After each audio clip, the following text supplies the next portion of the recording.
शिवाय नमः। श्रीचन्द्रशेखराष्टकम्। चन्द्रशेखर चन्द्रशेखर चन्द्रशेखर पाहि माम्।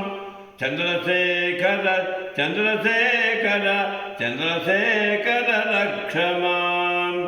रत्नसानुसरासनं रजताद्रिशृङ्गनिकेतनं सिञ्जनीकृतपन्नगेश्वरमच्युतानल सायकम्।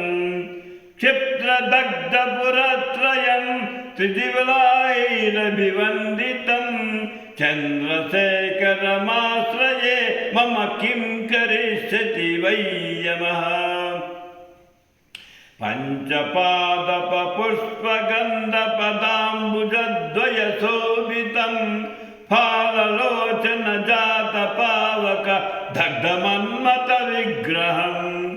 भस्मदिग्धकळेबरं भवनाशनं भवमव्ययं चन्द्रशेखरमाश्रये मम किं करिष्यति वै यमः।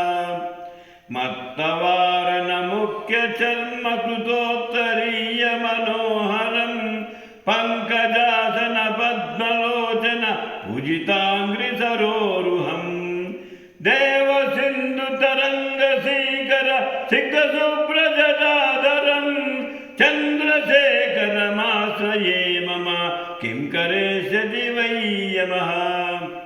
यक्षराजनकम्बगाक्षहरं भुजङ्गविभूषणं यक्षराजसकम्बगाक्षहरं भुजङ्गविभूषणं शैलराजसुता परिश्रुता चारुवामकलेबरं क्षेडनीलगलं परस्वतधारिणं मृगधारिणं चन्द्रशेखरमाश्रये मम किं करिष्यति वै यमः। कुण्डलीकृतकुण्डलेश्वर कुण्डलं वृषवाहनं नारदादिमुनीश्वरस्तुत वैभवं भुवनेश्वरम्। अन्धकान्तकमाश्रितामरपादपं समनान्तकं चन्द्रशेखरमाश्रये मम किं करिष्यति वै यमः। भेषजम्बवरोगनामखिलापदमपहारिणं दक्षयज्ञविनाशनं त्रिगुणात्मकं त्रिविलोचनं भुक्तिमुक्तिफलप्रदं सकलागसङ्गनिबर्हणं चन्द्रशेखरमाश्रये मम किं करिष्यति वै यमः।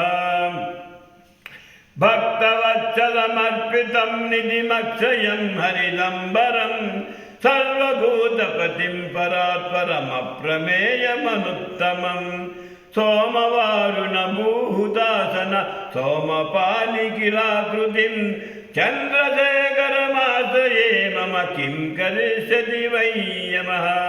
विश्वसृष्टिविदायिनं पुनरेव पालनतत्परं संहरन्तमवप्रञ्चमशेषलोकनिवासिनं क्रीडयन्तमहर्निशं गणनादयूतसमन्वितं चन्द्रशेखरमाश्रये मम किं करिष्यति वै यमः।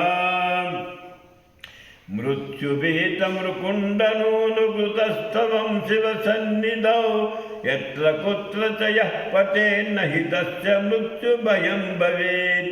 पूर्णमायुररोगतामखिलार्धसम्पदमादरं चन्द्रशेखर एव तस्य ददाति मुक्तिमयेत्नतः।